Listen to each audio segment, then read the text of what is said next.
예, 안녕하십니까. 예, 교육학개론 강의를 맡고 있는 임문철 강사입니다. 예, 이제 30번째 시간 30강. 보시면 알겠지만 여러분들, 피아자의 도덕성 발달 이론과 그 다음에 콜버그의 도덕성, 두 가지인데, 피아자는 우리가 지난 시간에 한번 배웠습니다. 그렇죠, 여러분? 피아자의, 기억하셔야, 인지 발달 이론 기억하셔야 됩니다. 몇 단계? 4단계인 거 기억하셔야 됩니다. 그래서, 감각 운동기, 전 조작기, 구체적 조작기, 형식 조작기라는 인지 발달 이론을 누구하고? 비고츠키하고 비교해서 여러분들 배웠습니다. 만약에 이걸 기억하지 못하시면 다시 앞으로 돌리셔서 공부를 하셔야 되고요. 거기서 이제 제가 일부러 좀 누락된 부분이 있습니다. 누락시킨 부분이 있는데요. 그걸 왜 누락시켰냐라면 여러분들 도덕성 발달 이론에 대한 내용도 이제 피아제가 인지 발달 이론과 더불어 얘기를 했는데 이것은 뒤에 나온 이제 오늘 배울 콜버그의 이 도덕성 이론과 비교되는 부분이 있기 때문에 여러분들 이렇게 뒤에서 붙였습니다. 여러분들. 그래서 여러분들 피아제의 도덕성 발달 이론 가볍게 먼저 살펴보고요. 그 다음에 크게 어려운 부분이 아니니까요. 그 다음에 우리가 중점적으로 이 강의에서 배울 콜버그의 도덕성 이론 여러분들 이렇게 정리하는 시간 갖도록 하겠습니다. 자, 일단 첫 번째 피아제의 도덕성 발달 이론은요 두 가지로 나뉩니다. 하나는 타율성 도덕 단계 있고요. 하나는 다음에는 자율성 도덕 단계 이렇게 두 가지 나뉩니다. 자, 다시 한번 돌려보면요, 여러분들. 10세 이하에는요, 여러분들. 타율적 도덕적 단계라고 합니다. 타율성. 그래서 도덕적 실제주의라고요. 말 그대로 타율에 의해서 도덕성을 발전시키는 단계입니다. 자, 내용을 한번 볼게요. 규칙은 절대적인 것. 외면적 행동 결과에 근거하여 판단합니다. 자, 절대적인 규칙에 근거해서 나의 행동을 판단한다는 얘기예요. 쉽게 말하면. 자, 한 가지 유일하고 절대적인 도덕적 관점을 갖는다. 자, 절대적인 도덕적 관점. 유일한 거죠. 이러한 절대적인 도덕적 관점, 즉 하나의 규칙과 비교해서 나의 도덕성을 판단하는 겁니다. 자, 행동은 옳은 것 아니면 틀린 것. 자, 우리 이분법적인 구분이죠. 흑백 논리입니다. 그렇죠? 10세 이하는 그렇죠. 옳은 것, 그른 것 딱 두 가지밖에 없는 거예요. 그래서 규칙은 누구에게? 아주 중요한 개념. 자, 외부 권위자에게 의해서 결정되고요. 그것은 어떤 가치를 지닌다? 절대적인 가치를 지닙니다. 그렇기 때문에 손해 정도에 따라 제 정도를 결정하고요. 동료를 공격하는 것은 외부의 권위자의 외부자의 권위자. 결국 이겁니다. 외부의 권위자에 의해서 절대적인 도덕적 관점인 규칙이 만들어지고요. 그것을 기준 삼아 나의 행동을 어떠한 행동을 평가하는 겁니다. 처벌도 당연히 외부의 권위자에게 의해 처벌된다라는 게 여러분들 10세 이하의 타율적 도덕성 단계라고 여러분들 얘기할 수 있습니다. 두 번째로는 여러분들 그 이후에인데요. 자율적 도덕성 단계라고 얘기합니다. 그래서 도덕적 상대주의고요. 어떠한 기준이 절대적으로 있지 않기 때문에 여러분들 상대주의고요. 협동의 도덕성이라고 얘기합니다. 자, 규칙은 여러분들 누구에게? 절대자에게, 권위자에게 의한 게 아니고 여러분들 합의된 것으로 행위의 의도를 고려한다. 그러니까 여러분들 같은 행동이라도 여러분들 다르게 우리가 받아들일 수 있는 겁니다. 그러니까 상대주의적이죠. 앞에서는 타율적이 아닌 자율적이고요. 그래서 2번 규칙은 합의된 거기 때문에 언제든지 융통성이 있는 것으로 여러분들 믿는 거고요. 세 번째, 죄를 평가할 때 잘못한 사람의 의도를 고려한다. 그렇죠? 행위의 의도를 고려한다라는 얘기 여러분들 기억하시면 되고요. 네 번째, 협동 정신의 위배 관점에서 도덕적 잘못. 자, 협동 정신에 위배되는 걸 여러분 도덕적 잘못을 정의한다라고 했고요. 그럼 처벌도 누가 합니까? 동료에 대한 공격은 희생자의 보복적 행동에 의해 처벌되어야 한다. 이 희생자의 보복적 행동을 누가 결정하는 겁니까? 그렇죠. 합의된 것으로. 여러분들 간단하게 이분법적으로 구별되죠. 10세 이하는 타율적인 도덕적 단계. 어떤 권위자가 만든 절대적 규칙에 의해서 그 기준에서 벗어나면 옳지 않은 행동. 그렇죠? 그 때문에 처벌도 누가 합니까? 권위자가 합니다. 근데 자율적 도덕적 단계는 여러분들 결국 사회적인 합의입니다. 합의이기 때문에 행위의 의도를 고려해서 평가를 하는 거고요. 그렇기 때문에 융통성이 있고 상대주의적이 되는 겁니다. 이해하시겠죠, 여러분들? 이게 피아제가 말한 도덕성 발달 이론입니다. 크게 시험 문제에 많이 출제되지 않지만요, 여러분들 두 가지 단계로 나눴다는 거 정도는 여러분들 정리하시고 가셔야 됩니다. 실제로는 시험 문제가 기출 많이 되지는 않습니다. 자, 실제로 이제 우리가 많이 본격적으로 배울 것은 바로 콜버그에 대해서 여러분들 먼저 배울 거고요. 자, 콜버그의 도덕성 발달 이론을 하겠습니다, 여러분들. 자, 기본 입장. 도덕성은 연령이 증가하면서 일정한 발달 단계를 거친다라고 했습니다. 연령이 증가하면서 일정한 발달 단계를 거친다. 여러분들 개인차가 없다 그랬죠? 역시 누가 아까 말했던 피아제하고 동일한 견해죠. 그렇죠?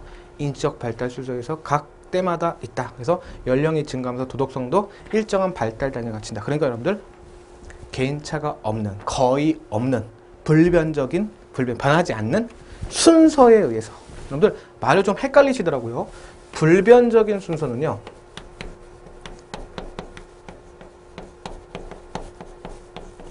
순서가 변하지 않는다는 뜻이죠. 순서가 없다는 뜻이 아닙니다. 그렇죠? 순서가 없다는 것은 개인차가 개인차가 있는 거죠. 그렇기 때문에 여러분들 잘 보세요. 불변이는 순서는 변하지 않는다. 그러니까 순서는 정해져 있다. 그렇죠? 정해진 발달 단계에 따라서 뭐에 따라? 네, 연령에 따라서. 그렇죠? 그래서 피해자와 같은 개인적 차이가 없다는 걸 여러분들 다시 한번 강조 말씀드리고요.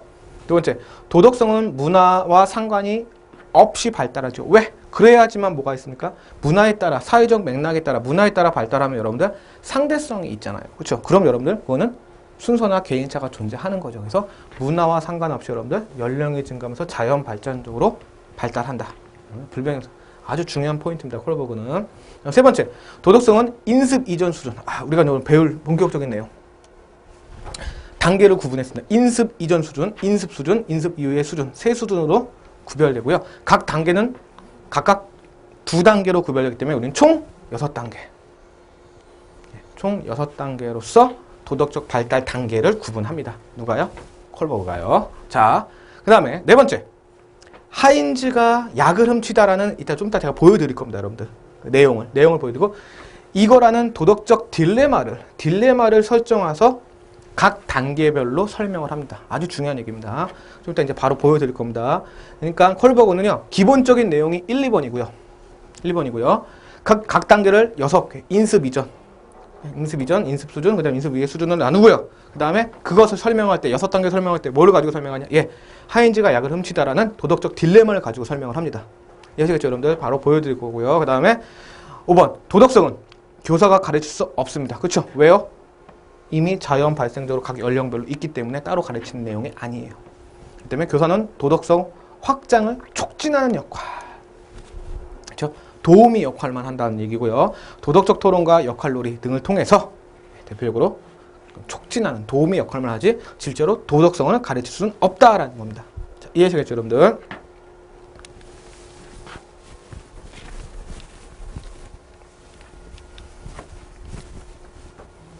자, 이게 여러분들 바로 하인즈가 약을 훔치다라는 도덕적 딜레마를 상정한 겁니다. 내용 쭉 써니까 여러분들 읽어보시면 되고요. 자, 결국 이겁니다. 특수한 유럽의 어느 마을에 특수한 종류의 암으로 거의 죽음에 임박한 여인이 있었다. 의사들의 생각으로는 여인을 구할 수 있는 약이 한 가지 있는데 그것은 라디움의 일종으로 뭐라 되죠? 같은 마을에 사는 한 약사가 최근에 발견한 한 약사가 그 약을 암을 치료할 수 있는 약을 발견했네요. 근데 그 약은 원가가 비싼 데다가 약사 원가의 10배나 되는 값을 요구하고 있다. 하나 있으니까 수요 공급에 의해서 그럴 수 있죠. 그래서 그는 라디움 제로에 $200를 드리고는 조그만 한 알량에 2,000원 달러를 요구했다. 2,000원 달러가 아니고 2,000달러. 2,000달러. 자, 앓고 있는 여인의 남편인 하인즈는, 그렇죠? 자신이 알고 있는 모든 사람을 찾아가 돈을 빌리려 했으나 약값의 절반밖에 안 되는 1,000달러밖에 빌릴 수 없었다. 그는 약사에게 찾아가 아내가 죽어갔으니 약을 싸게 팔거나 아니면 후에 갚게 해달라고 부탁을 했는데 그것을 거절했습니다. 약사는. 결국은 하인즈는 절망한 나머지 약방을 부수고 들어가 자기의 아내를 위해 약을 훔쳤다. 과연 이 남편은 그처럼 즉 이 남편의 행동은 도덕적인가 아닌가를 따라보는 겁니다. 근데 이러한 내용을 가지고 여러분들 아까 말씀드린 6단계로서 각각 평가를 다르게 할 수 있다는 얘기입니다. 그래서 실제로 제가 보여드리겠습니다. 일단 기본적인 거 이겁니다. 자, 아까 말씀드렸죠. 크게 3단계.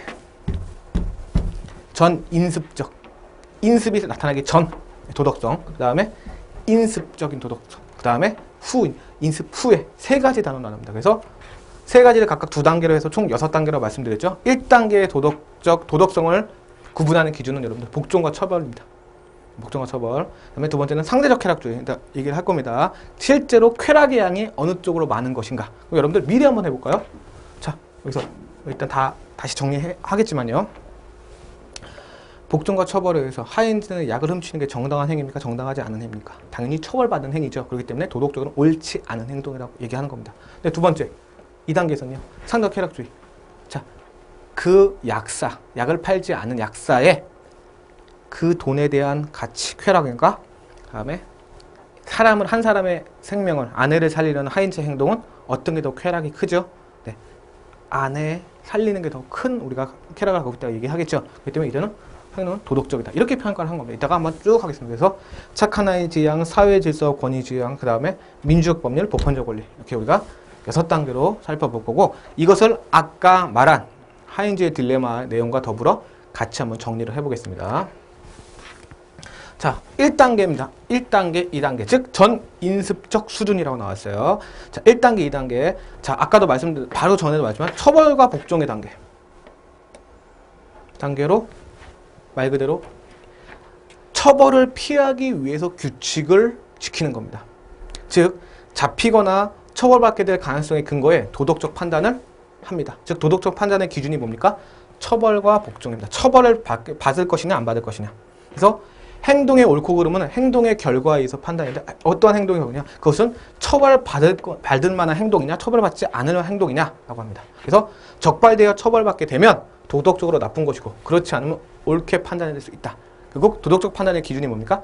야, 이게 처벌받을 행동이냐 처벌받을 행동이 아니냐를 따진 겁니다. 그럼 여러분들 아까 말한 하인즈의 딜레마에서는 결국 처벌받은 행동이죠. 어차피 훔친 거니까. 그렇기 때문에 여러분들 하인즈의 딜레마는 어떻게 됩니까? 하이덴트 거기서 이 1단계에서의 도덕적 판단은요, 예, 처벌을 받아야 하기 때문에 도덕적으로 옳지 않은 행동이 되는 겁니다. 이해하시겠죠, 여러분들? 자, 그럼 두 번째는 보세요. 욕구 충족의 단계로 욕구. 자신에게 이익이 될 때만 규칙을 지킵니다. 그래서 행위자 자신의 욕구를 만족시키는 도구가 되거나 교환을 수반하면 옳은 것으로 판단합니다. 결국 나의 욕구를 충족시키고 나에게 이익이 되면 그건 옳은 행동이라는 얘기죠. 쉽게 말하면. 자, 세 번째. 상대방과의 상호주의에 입각한 행동이라면 도덕적으로 정당화될 수 있다고 봄. 당신이 나에게 무엇을 준다면 나도 당신에게 무엇을 해주겠다는 입장. 즉, 우리가 결론. 약제사가 양쪽 모두에게 이익이 되는 거래를 거절해 그 약을 훔칠 수밖에 없다는 대답을 할 수밖에 없습니다. 결국 거래가 성립하지 않았기 때문에 나는 나의 욕구, 이익, 아내를 살리려는 욕구 때문에 여러분들 어떻게 그 행동은 도덕적 판단은 그렇게 하는 겁니다. 자, 그 다음에 세 번째.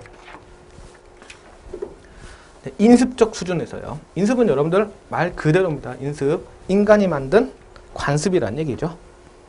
그래서 자, 3단계, 4단계 볼게요. 인습적 수준에서 3단계. 대인과의 조화, 동조가 중요합니다. 자, 대인간, 네. 조화, 동조 중요하고요. 타인을 기쁘게 하기 위해서 노력하는 단계입니다. 그래서 좋거나 착하다는 것을 누군가를 기쁘게 하고 도와주고 타인에 의해 승인되는지를 결정합니다. 결국 도덕적 판단의 기준이 뭡니까? 예. 누군가를 기쁘게 해주고 도와주는 겁니다. 즉 일반적으로 다수의 의견을 쫓게 되면서 아주 중요한 겁니다. 착한 아이 지향시키라는 표현을 씁니다. 중요한 얘기고요. 착한 아이 지향시키. 즉 다른 사람들이 다수가 인정하는 행동이면 그 행동은 도덕적으로. 그래서 여러분들 착한 아이 지향시키가 뭐냐면 여러분들 물론 어린일 때 우리 칭찬받고 싶죠. 네, 칭찬받고 싶어서 다수의 사람들이 원하는 행동들을 하게 됩니다. 네, 그걸 이식이라고 그러고요. 그래서 좋은 남편, 하인즈의 딜레마를 어떻게 분석했냐 볼게요. 좋은 남편은 아내를 잘 돌봐야 하기 때문에 약을 훔쳐야 한다고 대답. 자, 무슨 뜻입니까? 그러니까 모든 사람들이 판단할 때 좋은 남편은 아내를 잘 돌봐야 한다는 다수의 의견을 쫓아서 도덕적 판단을 하는 겁니다. 모든 아이들이 부정행위를 하면 자신도 해도 괜찮다는 생각. 왜? 다수의 사람들이 해도 되니까요. 이렇게 여러분 정리하시면 되고요. 4단계. 법과 사회 질서를 중요시합니다. 인습에서 뭘 중요합니까? 예, 법과 사회 질서를. 사람들이 합의한 걸 중요시하는 겁니다. 그래서 이걸 어기는 행동은 도덕적은 옳지 않다. 따르면 도덕적 옳은 행동. 즉 도덕적 판단의 대상이 뭡니까? 사회적으로 만든 법 질서 이겁니다. 그래서 법과 의무 이행 등 사회 질서 유지가 도덕 판단의 기준이 되고요. 법은 절대적이며 권위는 존중돼야 하고 사회 질서는 유지한다. 그래서 하인즈의 딜레마에서 어떻게 설명합니까? 약을 훔쳐서는 안 된다. 법을 어기면 사회는 혼란에 빠지게 될 것이다. 어떤 측면에서 봅니까? 사회 질서, 법 측면에서 보는 겁니다. 이렇게 4단계 기억하시고요. 그 다음에 이제 후인습적, 인습 이후에 나타난 데서 도덕적 판단의 근거는요. 자, 5단계 사회적 계약의 단계로 사회적 계약과 개인의 권리의 중요성을 인정합니다. 자, 법을 바꾸려 합니다. 실제로. 그래서 여러분들 사회적으로 합의된 규칙에 기초하여 도덕적 판단. 자, 사회적으로 합의된 규칙. 그래서 법은 공익의 원칙에 기초해야 하며 개인의 자유 존엄성과 조화에 기초해야 된다. 자, 여러분들 단순하게 앞에 거하고 비교해 볼 거예요. 여러분들 앞에 거는 여러분들 법과 사회 질서를 지키는 것에 초점을 맞췄습니다. 지키는 것에. 누가 만들었든 그걸 지키는 게 초점을 맞추면 여기는 사회적으로 합의된 규칙이 더 중요한 말입니다. 그래서 이 법은 바뀔 수 있다는 얘기입니다. 상대적으로. 그래서 여러분들 법은 어떤 원칙에? 공익의 원칙에 기초해야 한다. 공익의 원칙에. 단순히 법을 어겼다가 문제가 아니고요. 그 법을 어긴 행위가 어떠한 재산권 또는 어떠한 공익의 원칙에 어긋났기 때문에. 그래서 약을 훔치는 것은 약제사의 재산권을 침해하는 것이나 인간의 생명을 기대하는 게 더 중요하다. 자, 여러분들 두 가지가 대립되고 있죠. 하나는 약제사의 재산권. 여러분들 이거는 공익입니까? 사익입니까? 이건 사익적 측면이죠. 그렇죠? 근데 인간의 생명을 지키는 것은 여러분들 공익적인 측면이죠. 그럼 앞에 거하고 비교가 가능할 겁니다. 4단계선 여러분들 뭐라고 했습니까? 법, 사회 질서는 반드시 지켜야 된다고 했어요. 바뀔 수 없다고 했어요. 무조건 위법한 사람들하고 합의된 행동, 훔치면 안 돼! 라고 만들어 놓은 걸 훔쳤기 때문에, 법을 어겼기 때문에 무조건 처벌을 받는 겁니다. 그렇죠? 그렇게 딱 정해놓은 건데요. 5단계는 여러분들 인습 이후에는요. 거기다가 플러스, 물론 그 법도 있지만 실제로 그 법이 어떤 것에 더 중점적인 가치를 둬야 되는 거야. 그래서 진짜로 훔친 것에 더 강점을 주는 게 아니고 실제로 공익을 한번 따져보자. 훔친, 어긴 행동은 작은 부분이고 생명을 살리는 부분은 더 큰 공익적인 부분이니까 법을 바꿔서까지 인간의 생명을 지키는 것이 더 중요하다라는 결론을 낼 수 있습니다. 4단계, 5단계 여러분들 구분 확실하게 하셔야 됩니다. 자, 그 다음에 이제 마지막 6단계. 도덕적 원리의 지향 단계로 사회 규칙과 관계없는, 자, 여러분들 보편적인 정의. 뛰어넘는 거죠. 이걸 뛰어넘는 겁니다. 뛰어넘는 겁니다. 실제로 보편적, 자유, 인권, 평등 이런 거 얘기합니다. 특히 자유, 인권 같은 거. 결국 도덕적 결정은 법이나 사회적 규칙을 초월해. 이것도 중요하지만 자신 선택과 도덕적 원리에 따라 내려집니다. 근데 그런 자신이 선택한 도덕적 원리는 여러분들 개인적인 것이 아니고 어떤 겁니까? 보편적인 원리입니다. 그게 중요한 겁니다. 보편적인 원리. 그래서 인간의 생명을 지키는 것이 최고의 윤리다. 그렇죠? 인간의 생명보다 더 중요한 게 뭐냐? 이건 당연히 공익 사익의 차원을 넘어서는 인류 전체로 볼 때 보편적인 것을 의미하는 겁니다. 이해하시겠죠, 여러분들? 그렇기 때문에 여러분들 이거는 인간의 생명을 지킨다는 어떠한 시공간을 초월한 보편적인 원리가 자리 잡고 있기 때문에 약을 훔쳐도 된다고 대답을 하는 겁니다. 자, 이해하시겠습니까, 여러분들? 자, 그래서 6단계 다시 한번 여러분들 거꾸로 한번 정리를 해볼게요.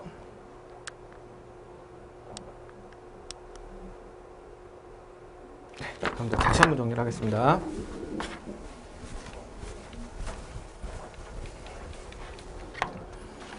자,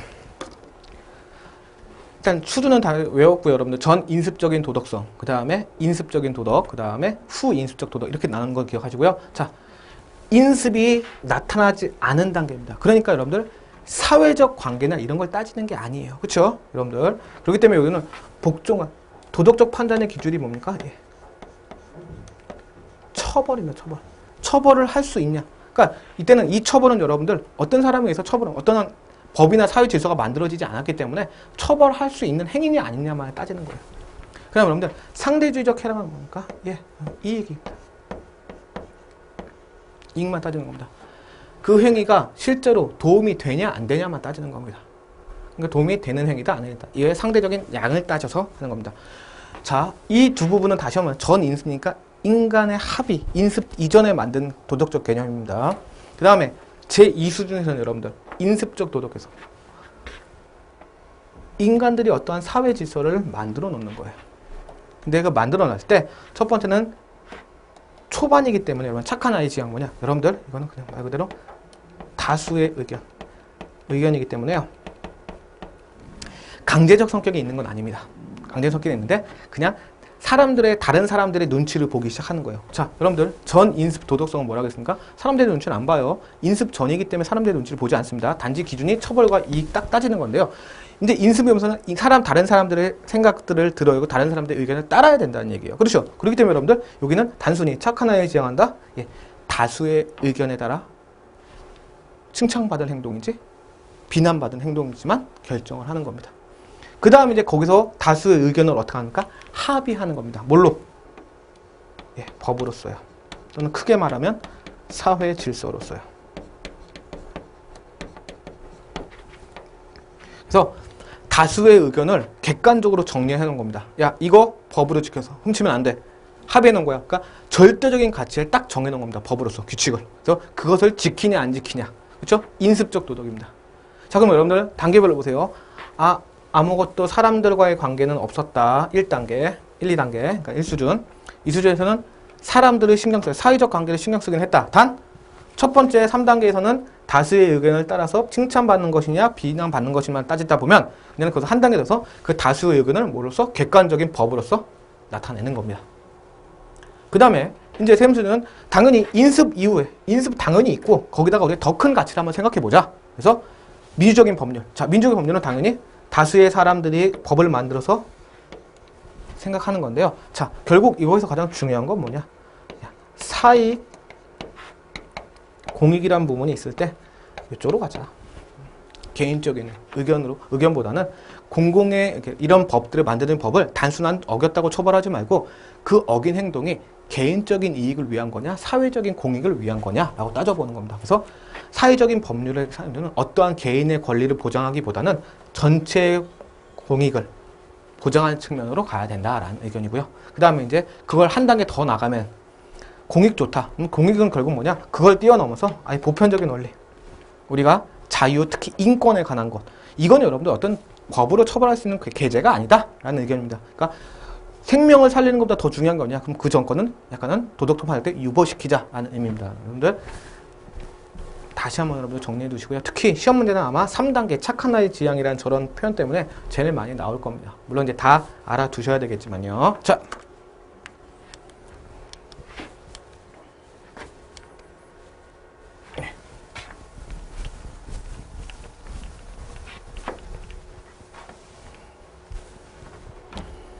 이제 하나씩 볼게요. 자, 다음 중 콜버그의 도덕성 발달 이론에 대한 설명으로 옳은 것은입니다. 자, 2단계, 3단계. 자, 2단계 여러분들 2단계 일단 크게만 할게요. 이거 전 인습이고요. 3, 4단계는 여러분들 인습이고요. 5단계는 후 인습, 인습 이후에 나타난 개념이죠. 자, 여러분들 전 인습은 여러분들 두 가지로 다시 나눴습니다. 어떤 거요? 자, 인습은 인간 사회적으로 합의되지 않은 겁니다. 그래서 하나는 처벌이고요. 하나는 이익의 총량을 재는 거라고 했습니다. 그렇죠? 그럼 여러분들 2단계 단순히 신체적 물리적 힘의 복종이나 도덕. 자, 힘이나 복종. 1단계죠. 그렇죠, 여러분들? 될 수 없고요. 자, 3, 4단계 볼게요. 자, 인습은 두 가지로 나눴죠. 하나는 착한 아이 지향, 사회의 다수의 의견. 착한 아이 지향하면서 단순한 다수의 의견이라고 했고요. 이거는 다수의 의견을 어떻게? 여러분들 어떻게? 법이나 사회 질서 같은 객관적인 것으로 만들어낸다. 자, 3단계. 착한 아이 지향적 특징을 갖는 시기다. 정답은 이게 되겠고요. 4단계 볼게요. 다른 사람의 인정을 중요시하고 관계를 판단하는 기준으로 간다. 여러분들 이거는 3단계에 대한 설명이죠. 그렇죠? 착한 아이의 다수. 다른 사람의 다수의 의견을 쫓는 거. 그렇죠? 그래서 여러분들 4번 틀린 내용이고요. 5단계. 사회 질서와 법률이 중요성을 강조하고 지키는 방향으로 한다. 여러분들 이거는 4단계로 가는 거죠. 그러니까 4단계로. 그래서 여러분들 답은 2번이 되겠습니다. 자, 이 문제를 통해서 여러분 다시 한번 여러분들 정리하는 거고요. 그 다음에